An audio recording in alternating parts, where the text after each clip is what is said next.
There is a kind of tired that a rest cannot fix, a weight in the spirit that does not lift with sleep. Because you are not carrying exhaustion, you are carrying burden not your own, but something entrusted, a call to stand when others lay down, a knowing that does not shut off when the world goes quiet. I have known that kind of burden, eyes open in the middle of the night, with names pressed in my chest, tears that were not mine, fears I could not trace, groans that had no language but still reached heaven. I wasn't dreaming, I was being summoned. Some would say it's imagination, that it's anxiety or restlessness, but I've lived through both, and this is different. This is the weight of being awake on behalf of someone else. This is the sound of it asking, will you stand in the gap?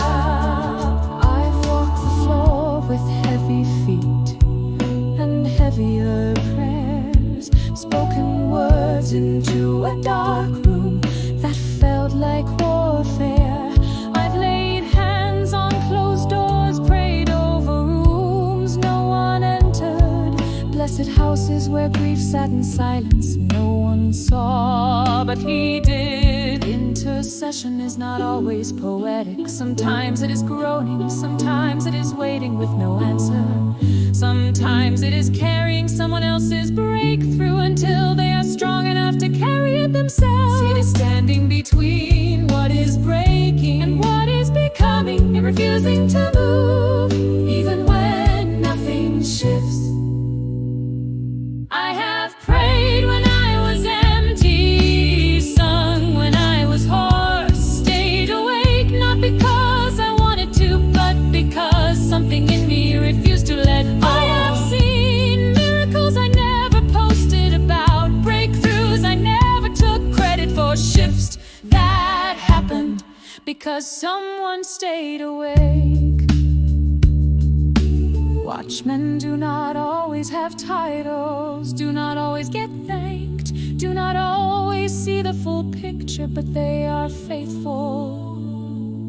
And in the eyes of heaven they are never unnoticed. I have learned to listen, not just for what is loud, but for what is trembling. I have learned that sighs can be signals, that tears on a floor can birth the move of God, and that prayer does not always begin with words. There are assignments that come in whispers, there are names that return night after night until you bless them in faith.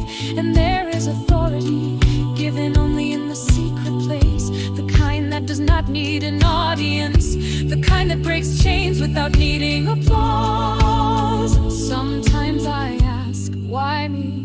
Why this sake? Why this kind of knowing? But then I remember he entrusts burden to those who will carry it to him, not to fix, but to lift, to carry with clean hands and open ears. I do not ask to be seen, but I do ask to be steady. I do not ask for ease, but I ask for endurance, because the call to stand watch is not seasonal. It does not fade with the sunrise. It is a posture, a promise, a life lived on alert. Even when I sleep, my spirit listens. Even when I rest, I remain available, because the assignment does not clock off. It anchors itself in love. So I keep the lamp lit, I stay ready, I say yes again, even when I'm tired, because someone's freedom might be waiting on the other side of my obedience. And when he calls in the night, I answer, not because I must, but because I love. And